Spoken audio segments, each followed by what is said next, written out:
નમસ્કાર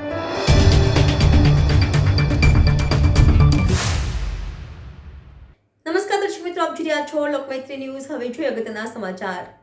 સુરત શહેરના ઉનપાટિયા વિસ્તારમાં આવેલી સોસાયટીમાં ઘર નજીક રમતી બે બાળકીઓની છેડતી કરવામાં આવી હોવાનો બનાવ સામે આવ્યો હતો। સુરત શહેરના ઉનપાટિયા વિસ્તારમાં આવેલી સોસાયટીના ઘર નજીક રમતી બે બાળકીઓની છેડતી કરવામાં આવી હોવાનો બનાવ સામે આવ્યો છે, જેમાં એક યુવક દ્વારા બાળકીઓને તેડીને શારીરિક અડપલા કરવામાં આવ્યા હતા। આ સમગ્ર ઘટના નજીકના સીસીટીવીમાં કેદ થઈ ગઈ। આ ફૂટેજના આધારે પોલીસે ગુનો દાખલ કરીને 26 વર્ષીય નરાધમને પકડીને જેલમાં ધકેલ્યો છે। આ અંગે પ્રાપ્ત વિગતો મુજબ ગત 2 જાન્યુઆરીના રોજ ઉનપાટિયા વિસ્તારમાં કેટલાક બાળકો ઘરની બહાર રમી રહ્યા હતા। તેવા સમયે એક યુવક ત્યાં આવ્યો હતો, જેણે ત્યાં રમતી બે બાળકીઓને રમાડવાના બહાને તેડી લીધી હતી, જે બાદ બંને સાથે શારીરિક અડપલા કર્યા હતા।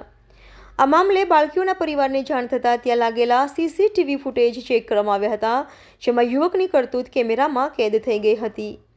આખરે સમગ્ર મામલે ભેસ્તાન પોલીસ મથકે પહોંચ્યો હતો। ભેસ્તાન પોલીસે તપાસના અંતે મોહમ્મદ નાઝીર અંસારી ઉંમર વર્ષ 26 નામના યુવકને ઝડપી પાડ્યો હતો। પોલીસની પ્રાથમિક તપાસમાં આરોપી સંચા ખાતામાં નોકરી કરતો હોવાનું માલુમ પડ્યું છે।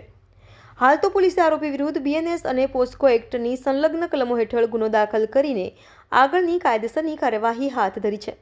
Reporter Sunil Ganjawala, Lokmaitri news, Surat. Bhestan police સ્ટેશનમાં બે બાળકીઓ સાથે છેડતી કરનાર અને અડપલા કરનાર એક આરોપી વિરુદ્ધમાં ક્રિમિનલ કેસ દાખલ થયેલો છે।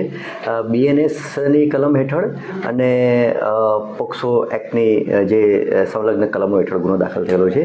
આ બનાવની વિગત એવી છે કે ભેસ્તાન પોલીસ સ્ટેશન વિસ્તારમાં ઉનપાટિયા વિસ્તાર છે, એમાં આ જે બાળકીઓ જે છે એમના પેરેન્ટ્સ સાથે ત્યાં રહે છે, અને એ ઘરના આગળના પેસેજમાં બાળકીઓ અને બીજા નાના બાળકો હતા, બધા રમતા હતા।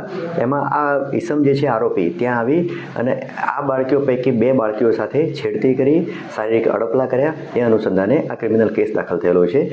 તપાસ કરતા આરોપી મળી આવેલ છે, પોલીસે ડિટેન કરેલો છે। આરોપીનું નામ છે મોહમ્મદ નાઝીર મોહમ્મદ સગીર અંસારી। એની ઉંમર 26 વર્ષ છે અને એ સનામિલ પાસેના સંચા ખાતામાં નોકરી કરે છે અને આરોપીને ડિટેન પણ કરી લીધેલો છે અને હાલમાં ગુનાની તપાસ ચાલુ છે। બનાવ જે છે એ સીસીટીવી કેમેરામાં પણ આમાં કેદ થયો।